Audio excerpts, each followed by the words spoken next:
बहुत समय पहले दक्षिण भारत में एक समृद्ध राज्य था जिसका नाम नागवर्धन था। यह राज्य अपनी समृद्धि, उन्नत किलेबंदी और शक्तिशाली सेना के लिए प्रसिद्ध था। यहाँ के लोग बुद्धिमान, परिश्रमी और वीर थे।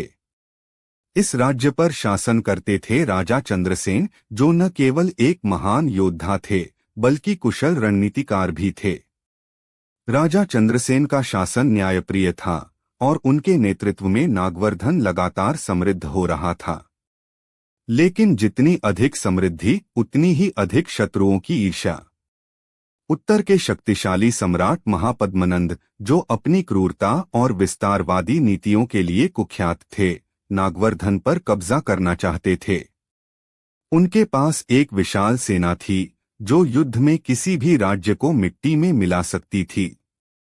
महापद्मनंद को नागवर्धन के धन, व्यापार और मजबूत दुर्गों की चाह थी।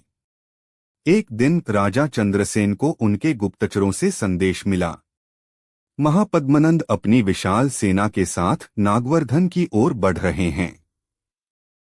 वे 1 महीने के भीतर हमला करेंगे।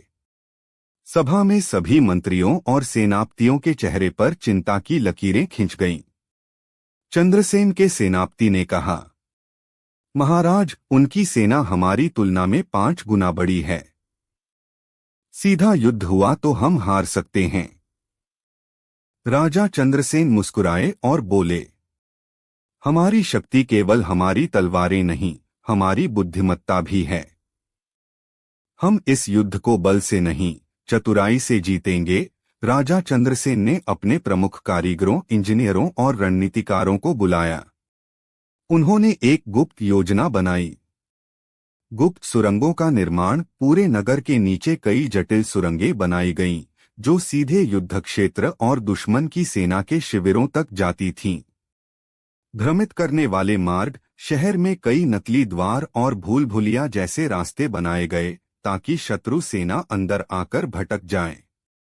छल का प्रयोग महापद्मनंद की सेना को विश्वास दिलाने के लिए कि नागवर्धन कमजोर है, राज्य के सीमावर्ती किलों को सुनसान छोड़ दिया गया।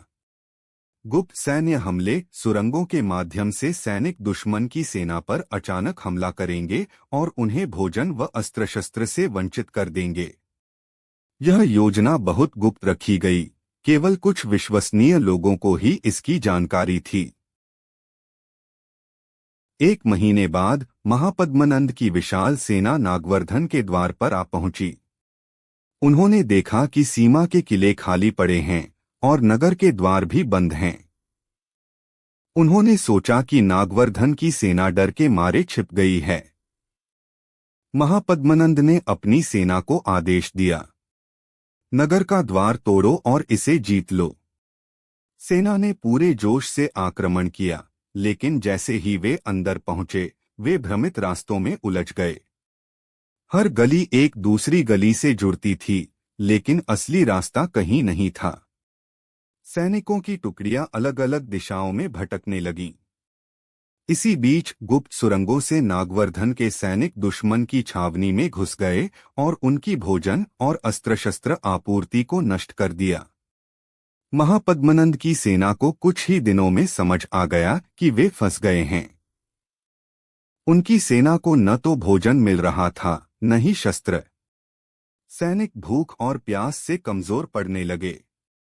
एक रात नागवर्धन की सेना ने अंतिम वार करने का निर्णय लिया। हजारों सैनिक गुप्त सुरंगों से बाहर निकले और शत्रु सेना पर चारों ओर से हमला कर दिया। महापद्मनंद की सेना हतप्रभ रह गई और भागने लगी। महापद्मनंद ने समझ लिया कि वह यह युद्ध नहीं जीत सकता। उसने आत्मसमर्पण कर दिया और संधि का प्रस्ताव रखा। इस विजय के बाद नागवर्धन और अधिक प्रसिद्ध हो गया। राजा चंद्रसेन की बुद्धिमत्ता और रणनीति को दूर दूर तक सराहा गया। चंद्रसेन ने महापद्मनंद को दंडित करने के बजाय उसे सिखाया कि युद्ध केवल बल से नहीं, बल्कि बुद्धिमत्ता और धैर्य से भी जीता जाता है। महापद्मनंद ने वचन दिया कि वह कभी नागवर्धन पर हमला नहीं करेगा और अपनी विस्तारवादी नीतियों को समाप्त करेगा। इस ऐतिहासिक युद्ध के बाद नागवर्धन की रणनीतियां पूरे भारत में प्रसिद्ध हो गईं। यह कहानी हमें सिखाती है कि धैर्य, एकता और बुद्धिमत्ता से बड़ी कठिनाई को भी हराया जा सकता है। आज भी इतिहास के पन्नों में नागवर्धन की यह गाथा अमर है। प्रिय दर्शकों, अगर आपको हमारा वीडियो पसंद आया हो तो लाइक जरूर करें। आपके लाइक से हमें और बेहतरीन कंटेंट बनाने की प्रेरणा मिलती है। वीडियो पर अपने कीमती विचार कमेंट में जरूर दें, ताकि हमें पता चले कि आपको क्या पसंद आया और क्या सुधार किया जा सकता है। इस तरह के और भी मजेदार और जानकारियों से भरपूर वीडियो देखने के लिए चैनल को सब्सक्राइब करें और बेल आइकन दबाएं, ताकि आपको नए वीडियो की सूचना सबसे पहले मिले। अपने दोस्तों और परिवार के साथ इस वीडियो को शेयर करें, ताकि वे भी इसका आनंद उठा सकें। धन्यवाद। आपका समर्थन हमारे लिए बहुत मायने रखता है।